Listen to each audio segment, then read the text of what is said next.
Hi, I'm Bill from CJ Pony Parts. Cold air intakes and exhausts are probably the two most common modifications people make to their cars. Get more air in and more air out is the best way to make horsepower and torque from any vehicle. So in the case of our Focus RS here, we're looking to make a little more horsepower out of this without getting into a tune yet. So today we're going to install this cold air intake from Injen. This cold air intake from Injen will be a direct replacement for the factory air intake on your 2016 through 2017 Focus RS, and like I mentioned, will not require any sort of custom tuning. It includes a heat shield, high flow filter, all necessary hardware, and this 3-inch inlet tube. The tube shown here is available in a Wrinkle Red finish, but it's also available in Wrinkle Black, Wrinkle Hyper Blue, which is very similar to nitrous blue, and also in a polished aluminum. This kit, like I said, is a direct replacement for the original, and Injen claims gains of 17 horsepower and 20 pound-feet of torque.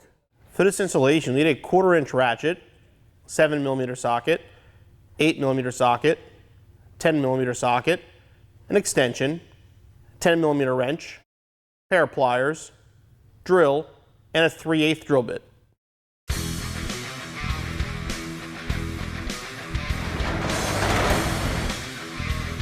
All right, our cold air kit's going to basically replace this section right here. So we're going to start by removing our engine cover so we have a little more access. To remove this pipe, we have to remove this clamp here, this one down here at the box, and this bolt holding it to the engine.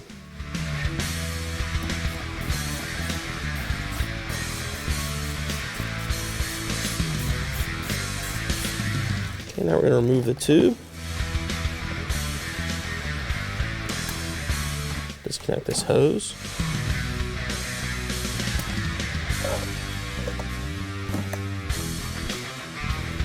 So we'll disconnect the sensor.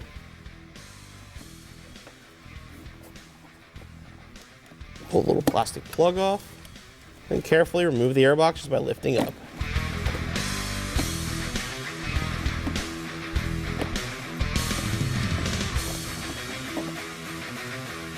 And the final part of this assembly is to remove this snorkel.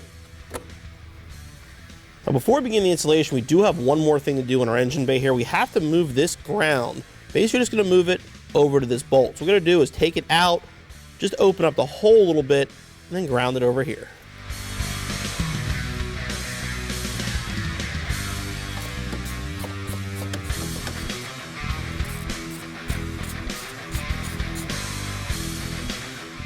What we have to do is bend this tab flat and then drill this hole out to 3/8 of an inch.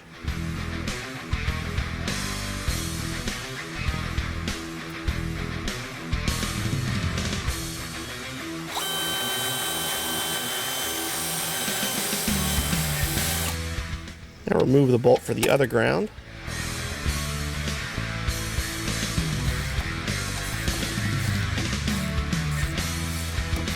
I'll move this over.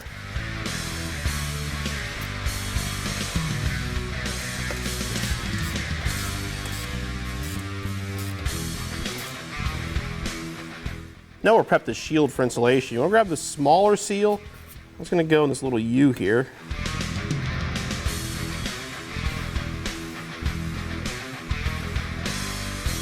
And the larger one goes across the top.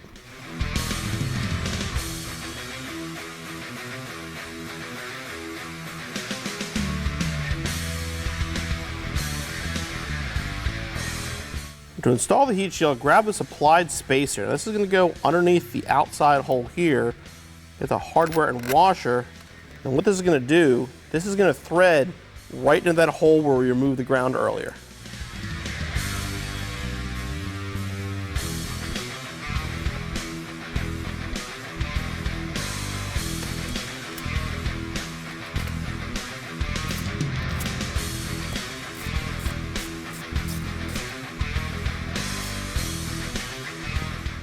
Now the other side here, the other tab, it's going to connect to the factory airbox opening.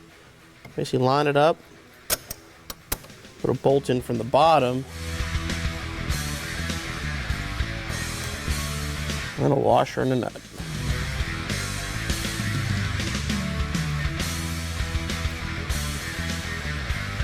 And tighten this down.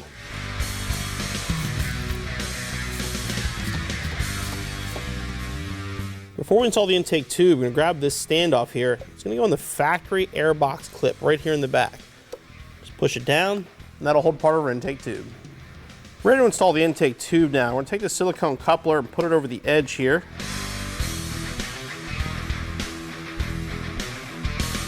Put a clamp on it.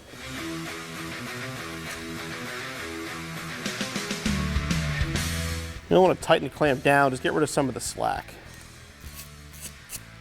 Same thing with the other clamp. That'll put us up into place.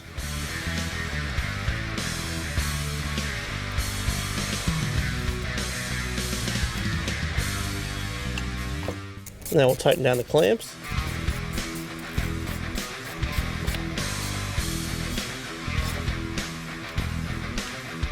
The tube connected, now we're going to put a washer and then a nut down here on the standoff we installed earlier.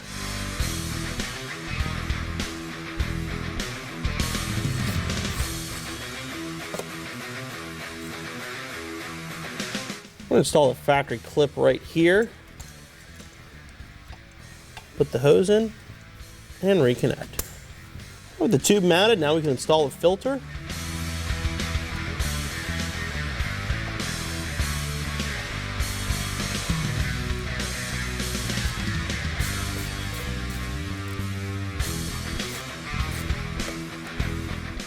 The last step, we're going to grab the sensor from our factory airbox, turn it, pull it out,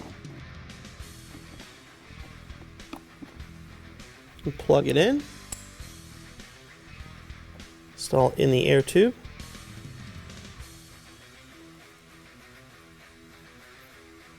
Make sure it fits flush. Reinstall the engine cover, and your installation's finished.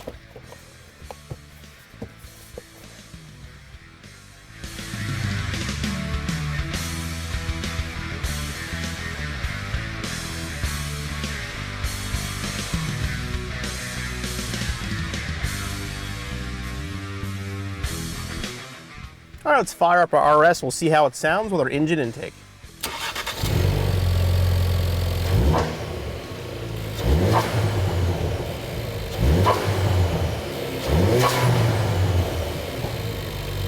Yeah, definitely louder than the factory intake. You can hear a lot more of the air coming in.